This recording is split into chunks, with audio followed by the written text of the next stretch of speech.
રોટલા 3 જ હોય, ચારમાંથી એક વ્યક્તિ એવું બોલશે કે આજ મને ભૂખ નથી, બેટા તું ખાઈ લે, મારે ઉપવાસ છે. અને કહેનારી કેવલ એ માં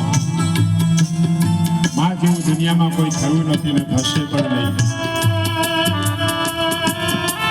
અને એટલે કીધું છે હયાત માતા પિતાની છત્ર છાયામાં વાલકના બે વેણ બોલીને નિરખી લેજો.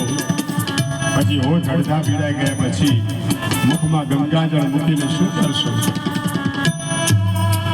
અરે પ્રેમથી બેટા કહેનાર ફરીથી આ હાથ નહીં મળે, માથે હાથ ફેરવનાર કોઈ નહીં મળે. પછી દીવાન ખાનમાં તસવીર લગાવીને શું કરશો? બધું મળશે પણ મા બાપ મળતા નથી. અને એટલે કીધું છે લાખો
પથારી ભીની કરે તો માને ચિંતા થાય કે આ ભીનામાં શું છે ને તેની તબિયત બગડશે.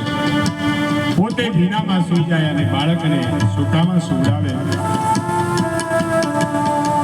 મોટો થઈને પછી આંખ ભીની રાખે, વારંવાર રડાવે તો કહેવાની ઈચ્છા થાય કે બાળક નાનો હતો ત્યારે માની પથારી ભીની રાખતો, મોટો થયા પછી માની આંખડી ભીની રાખે છે.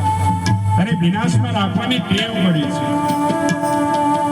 જે ભીલ લાવી આપે, જે જોઈએ આપે. બાળકને ખબર નથી રમકડું કેટલું મોંઘું છે.